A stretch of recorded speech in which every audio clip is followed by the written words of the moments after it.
For me, well, I've got a fully electric home now. So as of a couple of years ago, I've transitioned away entirely from fossil fuels. So that includes having my gas meter completely removed, and the gas connection to my house completely removed. Transitioning all my appliances, my cooktop, my hot water, and then more recently my car to being fully electric. So there's no fossil fuels at home. Although I have to, full disclosure, I do have a wood-fired pizza oven still, which gets fired up from time to time.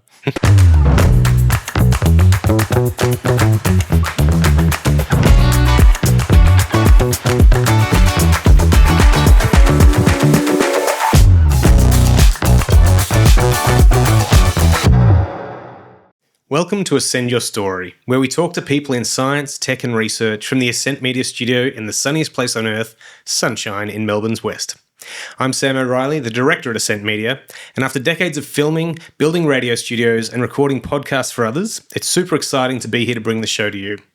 We have met many scientists and researchers on our shoots over the years who are doing amazing work that is being unheard, so we decided to create this podcast to help get their stories out there. Electric vehicles, or EVs, are cheaper to run, cleaner for the air, and backed by tech that keeps improving. They're smarter, quieter, and faster choice for a world moving away from petrol. Our guest today is a marketing communications professional with over 15 years of experience in the energy sector, including working with innovative startups and ASX 100 enterprises. He's a self-confessed energy nerd and the head of marketing at Chargefox, Australia's largest EV charging platform. Rob Asselman, welcome to Ascend Your Story. Pleasure to be here. Thanks, Sam. Now, Rob, I'm going to come in hard with the first question. In 1995, in Season 7, Episode 8 of The Simpsons, Homer's mother, Mona, has to urgently leave as her old hippie friend sticks his head out of a converted combi and says, "Hurry up, man, this electric van only has 20 minutes of juice left." Do you think the entire Simpsons storyline could have been altered had there been an EV charging station nearby? Probably yes, but I think The Simpsons is already perfect, so I don't think it needs to be changed at all. Don't you think they just they keep predicting the future? They are prescient to a weird level. I mean, the Donald Trump presidency thing is, and so many others. Yes. Yeah. Rob, what drew you to work in the EV space? It's a good question. It combines a couple of the things that I'm really fascinated by. So I've always been really drawn to technology and gadgets and tinkering with things from when I was a pretty young fella building computers in my garage at home. And also I'm definitely an advocate for action on climate change and more sustainable lifestyle choices.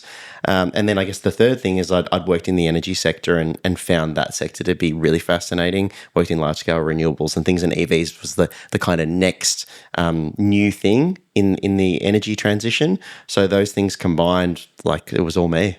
Can you run us through the energy transition? Yeah, absolutely. I mean, in a nutshell, because I don't want to bore all your viewers and listeners to death, but essentially up until perhaps 40 or 50 years ago, all the energy in Victoria and in Australia, or the vast majority of it, other than some hydro, was powered by coal. Particularly if we focus in on Victoria, brown coal, which is really nasty, was all generated in one spot. We burnt coal in the Latrobe Valley, generated electricity through a steam turbine, and we all benefited from the cheap energy that came out of that, which was fantastic. It made Melbourne the economic centre that it is. And then we realised that there were perhaps some other sides of that weren't doing us too many favours in terms of damage to the environment. And then we've seen accelerating over the last couple of decades, and particularly in recent years, the transition to large-scale wind, solar, and obviously rooftop solar, which is more popular here than anywhere else in the world. And what do you use in the renewables in your life? For me, well, I've got a fully electric home now. So as of a couple of years ago, I've transitioned away entirely from fossil fuels. So that includes having my gas meter completely removed, and the gas connection to my house completely removed. Transitioning all my appliances, my cooktop, my hot water, and then more recently my car to being fully electric. So there's no fossil fuels at home. Although I have to, full disclosure, I do have a wood-fired pizza oven still, which gets fired up from time to time. So you're catching your own meat as well, I assume. Yeah, of course, yeah. Rob, what's the biggest misunderstanding people have about EV charging? Oh, it's a good question. I think it's probably that it takes too long, and it doesn't. It's not a misunderstanding in terms of the fact that does it take longer to charge an EV than it does to fill up a combustion engine car with petrol? That's true. And it will probably remain true for a considerable amount of time. But I think it's really about how that time that you're taking to charge your car can be used elsewhere. So when you're pumping fuel into your car, you sit there, you put the nozzle in your car, and you pump the petrol. And it takes a matter of seconds, maybe a couple of minutes if you've got a really, really large tank. With an EV, what we're increasingly seeing is that charging opportunities are co-locating with places that you want to be. So, for example, shopping centre is a really clear one, or a supermarket. I know that Woolies, for example, are rolling out EV chargers at a lot of their stores. So, yes, charging your EV might take 20 minutes, for example, but if you're doing something else at the time, then the time is quite irrelevant. So if you're going to fill your trolley and doing your weekly shop, or you're doing a workout at the gym, or you're catching a movie while your EV is charging, and you come back to your car and it's fully charged, then it doesn't really matter how long it took. And you compare that to going to a petrol station. Yes, it is a much more rapid experience, but you have to specifically go to a petrol station to fill up and then get on to your destination, as opposed to going to your destination, plugging in your car, doing the thing that you need to do, and then getting in and going home.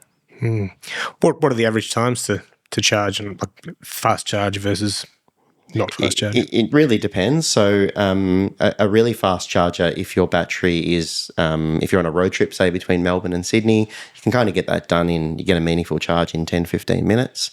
And then if you're at a slower charger, perhaps at one of those destinations that we mentioned, so you're at maybe a holiday resort, that you've reached your destination, it might take you 10 hours to charge. But the thing is, it's charging overnight while you're in the hotel or you're in your caravan. So it really is, and I think this is the transition that people's understanding is taking a little bit of time to catch up with. Is it's not comparing the time to fill up a car with the battery. It's not, I guess, a fair comparison, and it's really about where that charging, or where that compared to where that fueling experience fits into your life.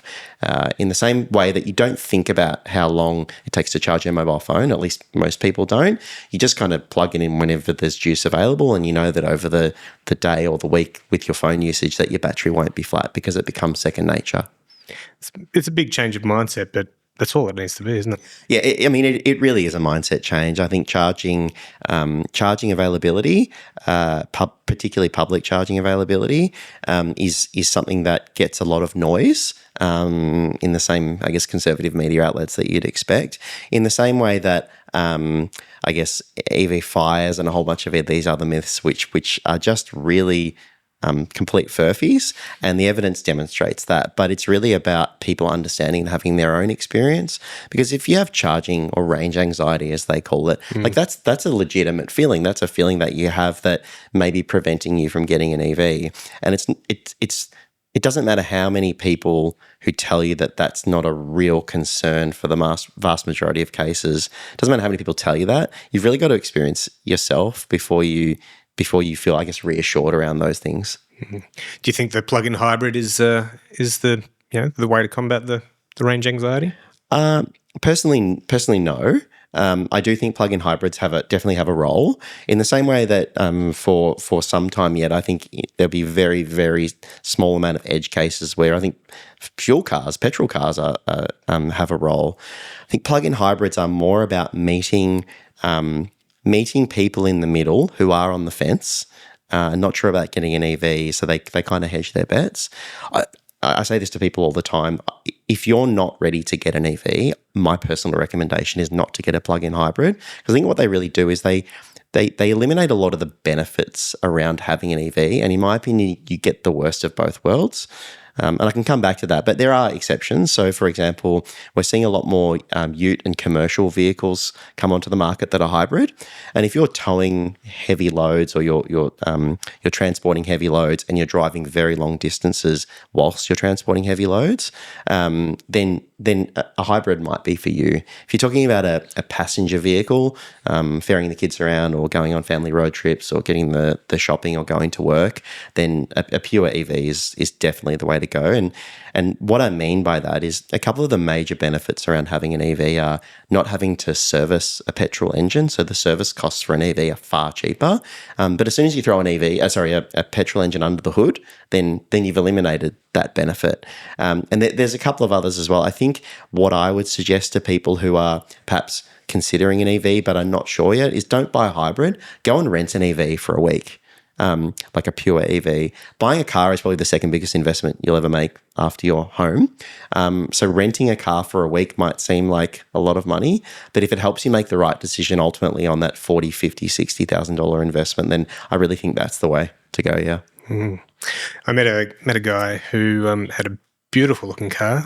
I looked it up and it was a plug-in hybrid, and I complimented him on it, and he said, "Oh yeah, I'm not really using the electric part of it though, because I don't get any benefit from work from it."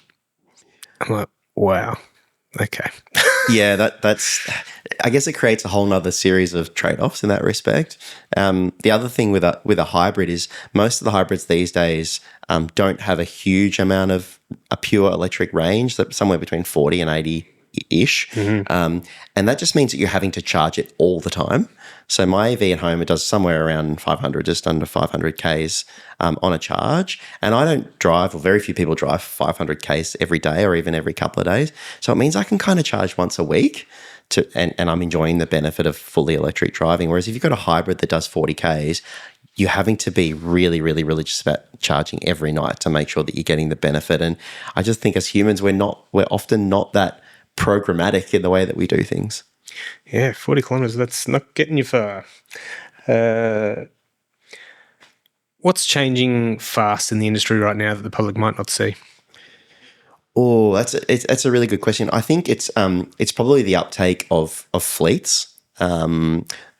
Somewhere around half the vehicles that are sold in Australia are bought by fleet purchasers. So that's organisations, private businesses, councils, governments, and they're transitioning at pace now. Some because some of the early adopters were because they made bold climate commitments when businesses started doing that, and electrifying their fleet is a way that they can really make some inroads into those commitments that they've made. More recently, it's because EVs are just a cheaper, better choice. And that's objectively becoming the case, particularly with the growth in vehicle availability. So there's so many more brands on the market. I'm sure viewers and listeners would have seen more brands that they haven't seen in years past.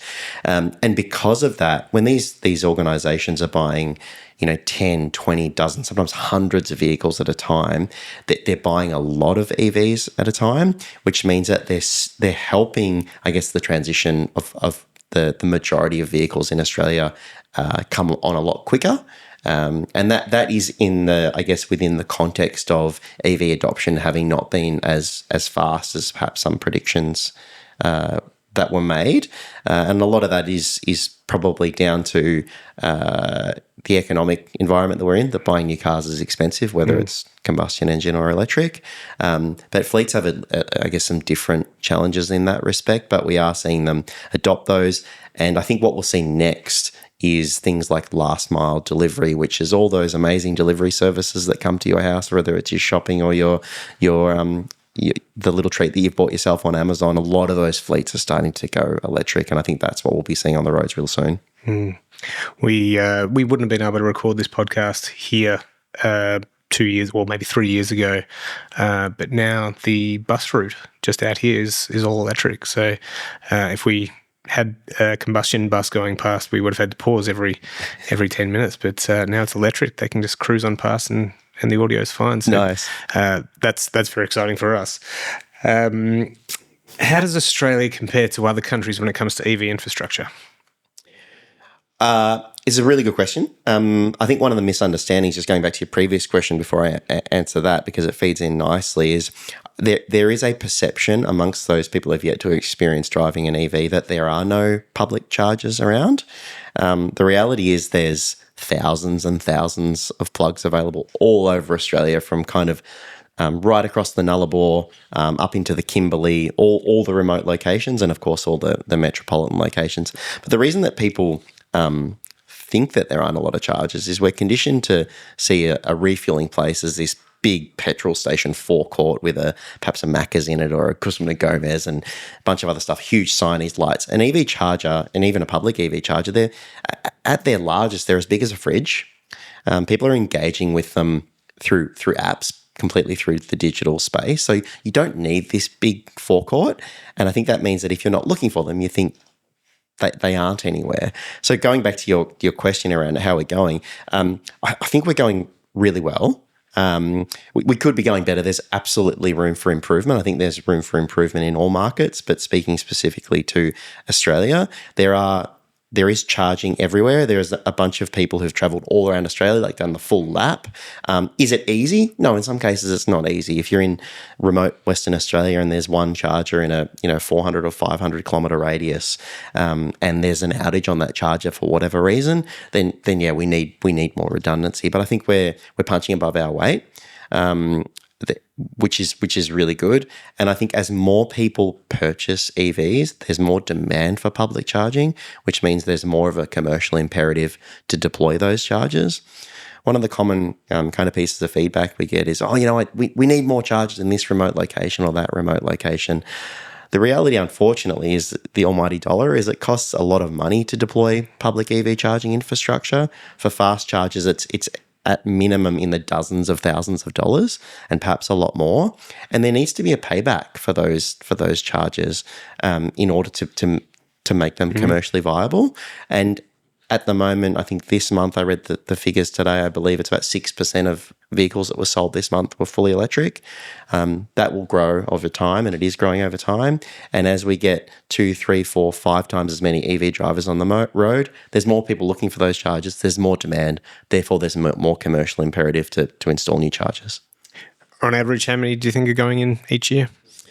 Oh, that's a really good question. I probably should know that. I know that for the organisation I work at, Chargefox, we're adding more than 100 a month to our network, which is great. Must be clear that we don't own those chargers. We're kind of like the Airbnb of charging. So the organisations like Woolies I mentioned before, and energy companies, etc., shopping centres that are deploying them, we put them on our app. But consistently, we're putting on 100 plus a month, and that's just one organisation. There's a bunch of others that are available, so it is growing fast. And do you look after the nation? Yep, we're Australia-wide.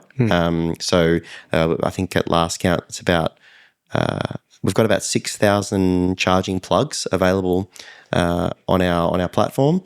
About half of those are private, so they're for businesses who have their own fleets, as I mentioned earlier, and about half are public. But I don't want to spruik my organisation kind of too shamelessly, but PlugShare is a really good resource. So PlugShare is an open platform, and that shows all of the EV chargers that are available publicly. It's got an app, it's got a website. I have no commercial affiliation with them, and that's a really good way if you're unsure about EVs or unsure about what public charging is available, and you want to get a really good picture of where they are. Then that would be my first port of call. Excluding what I've asked you today, what's the weirdest question someone's asked you about EVs? Oh, weird. It's a really good question. I wish I had a better answer. I think that it's probably not a good answer, but the question that I find the strangest, or the position that I find the strangest, is that people just have this opinion that they just spontaneously combust, and that you drive down the road and there's just dozens of flaming EVs that have just decided to immolate themselves, and yet it just doesn't happen.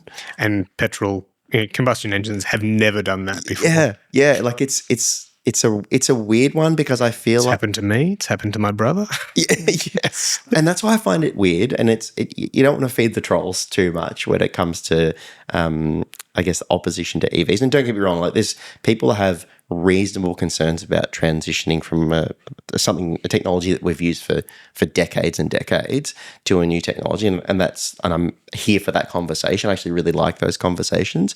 It's the ones that are kind of conspiracy theorist adjacent, and the flaming EV battery is just the one that I find odd.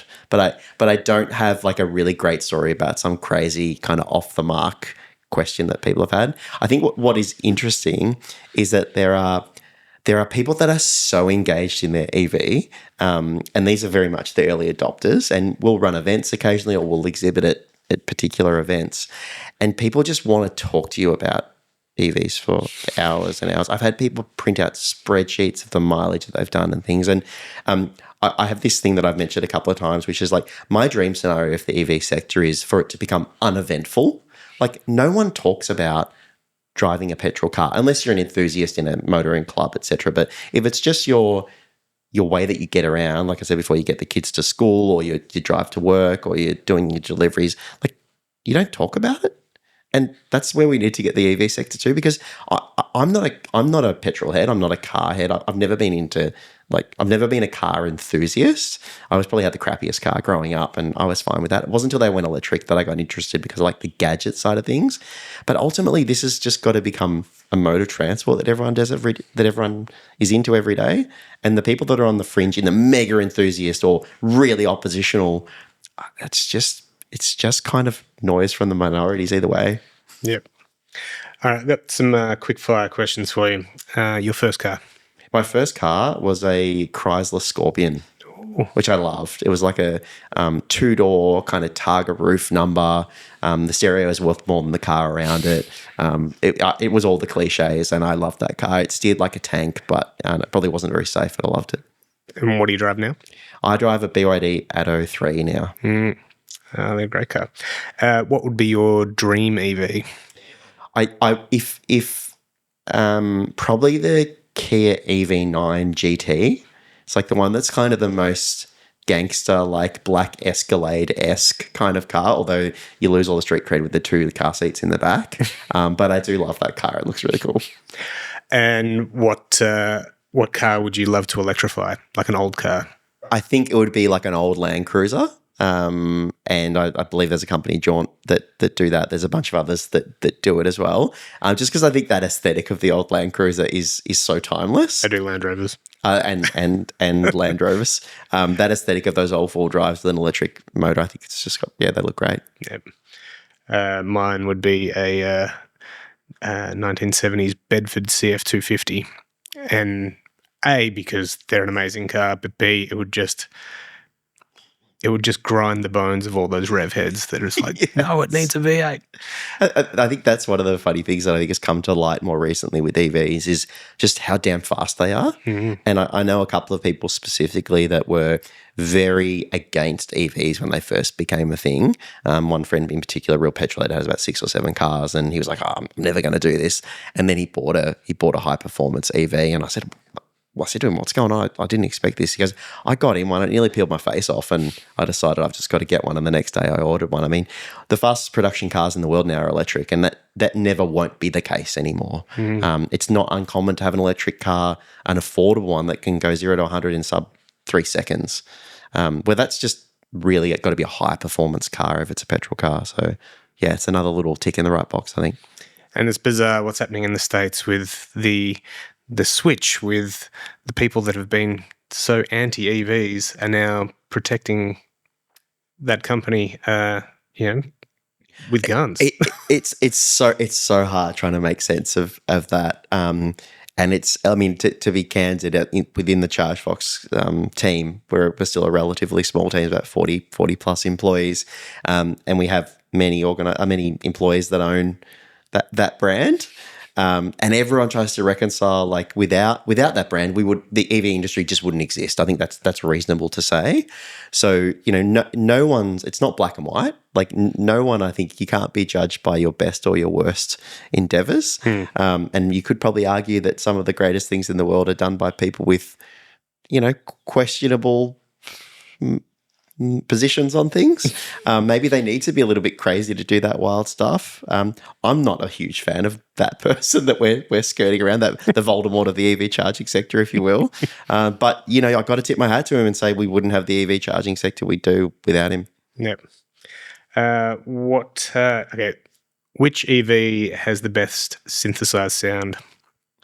Oh, well, I think actually I was a good timing because I was doing a bit of a road trip with a colleague from work on the weekend to the Otways, and he was driving the Hyundai Kona, and I really liked that slow moving synthesized sound.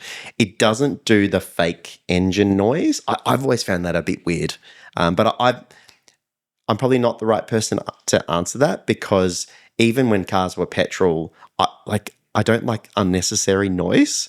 So the fact that you're kind of synthesizing a fake engine noise, it feels a bit off to me.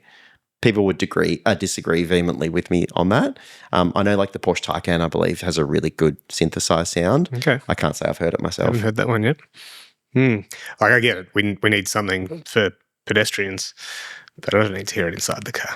No, that is absolutely right. And I know that the car I drive, it has a really disconcerting kind of ghostly sound, and I fully appreciate we need a sound on the outside for pedestrians, etc. But yeah, it's unnecessarily inside. I think the funny thing on sounds is, in my car particularly, there are two indicator noises you can choose. There is like a traditional tick tick tick tick tick indicator noise, and there is like a more new agey space age noise. And like I've got it on the traditional noise. Like it's a great noise. You're conditioned to know what that sound is. And the weird digital one, it actually makes me feel a bit ill. So I definitely changed that setting straight away. Yeah. So there's a lot of talk about vehicle to grid, the home charging. What are your thoughts about that?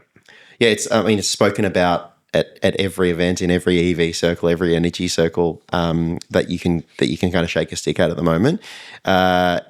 We're still at that stage where I think probably AI was at. So if anyone had AI in their bingo card, you can tick that one off now. But where AI was at maybe like 2 years ago, where everyone was so excited about what it was going to be, but no one really knew the role that it was going to play. And we're very much in that stage with vehicle to grid.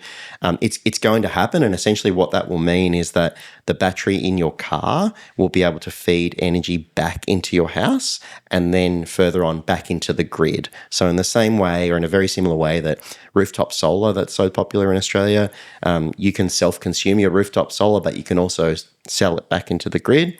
Your EV battery will be able to do something very similar. And what that means, and this is my personal opinion, is I think it could be like truly revolutionary change for the Australian energy sector, perhaps to the same scale that rooftop solar has been, because the size of a battery in an EV is so much bigger than an average home battery.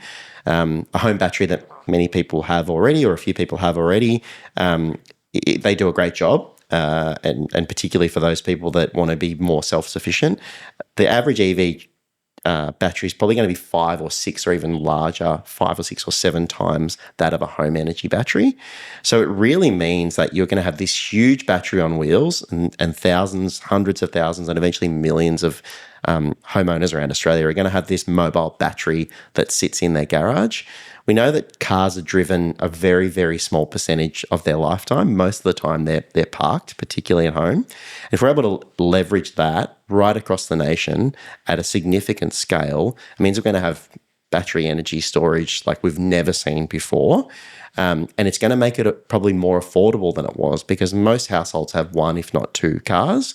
And if those 1 or 2 cars in your garage are also powering your home and your neighbour's home, and they're getting charged by solar during the day or when energy's cheap, then at night time it means that every Australian has access to cheaper, more reliable energy and energy storage at scale. That's very exciting. But not all cars can do that, can they? They're doing testing at the moment, and it appears that the vast majority of cars that are on the market will actually be backwards compatible in that regard, which is exciting.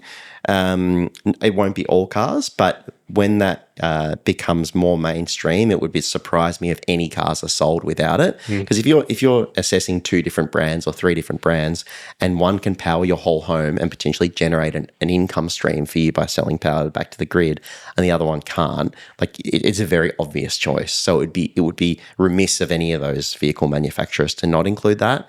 But I think the exciting thing is it appears that a lot of the EVs that are on the road already will be compatible with that new technology. It would mean you'd need a particular type of charger at home. So me, for example, I have an EV charger already installed at home. The one that I have wouldn't be compatible with that, so I'd need to invest. So my car would work, my car would be compatible, but the charger wouldn't. But I think we'll find later on this year, there's a number of vehicle-to-grid compatible home chargers which will be released quite imminently for a couple of them. And as with anything, they'll become more widely available and they'll come down in price. The way I'm thinking about this whole vehicle-to-grid thing, though, is if it's off-site, like when you've driven to work during the day, where are you getting that power from during the day to charge it? And when you get home, aren't you wanting to charge it for the next day rather than putting it back into your house? It's a fantastic question. It's a really good question. So to tackle the second part first is there are a number of different ways that you as a consumer will be able to control how the battery in your car is used. So as an example, if I know that I'm going to go on a big road trip tomorrow morning, then I will want to ensure that my car is fully charged. So there will be apps, there'll be various different ways to interface with whichever organizations or car manufacturer you deal with to say, you know what, don't use my car battery tonight because I need to do 400 plus, 500 plus Ks tomorrow. But that's, for most people, that's very much the exception. So you might set it on your app or whichever interface you use so that you say, always leave my car with a minimum of 30% battery so that I know that I can go to work tomorrow, do the school run. And then what we're already seeing is there are organizations that are specializing in understanding your behavior so they can manage your car battery on your behalf to maximize the return through selling energy back into the grid, but ensuring that you're not left high and dry, so to speak, when you need to go somewhere and your car battery's flat. So those things are already very much being taken care of. And in terms of the first element of your question, what do you do when your car's away from home? I mean, for those people, it may not be a super valuable development of technology. If you find that your car is away from home 6 or 7 days a week, and you're not coming home till very late at night, then the benefit that you get from that might be minimal. I think like any technological evolution, it's not going to be a one-shot, a one-size-fits-all, so to speak, because there's going to be times and people for whom their vehicle's a tool of trade, they're working long hours, they're working most daylight hours, that might not work. What we are seeing, though, is that there's a small but meaningful number of organisations that are already providing free EV charging to employees on site as a value add as a staff member.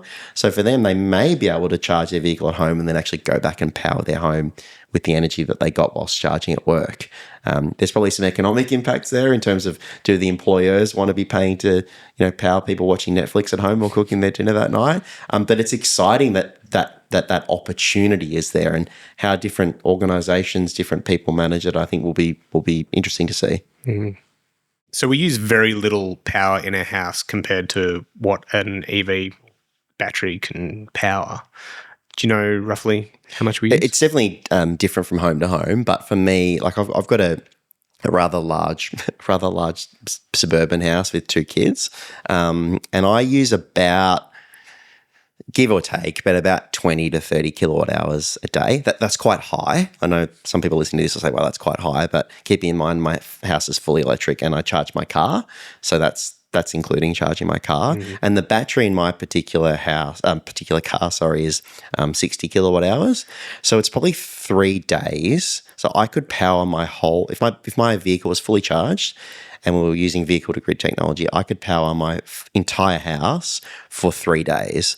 And that's very much on the high end of consumption. So other people would be somewhere down about 5 or 10 kilowatt hours a day, which is getting up to 5 days to a week of one charge of their car. If you have solar at the same time, you're also topping that up during the daylight hours. So it really is quite compelling, the amount of power that could be stored in your vehicle.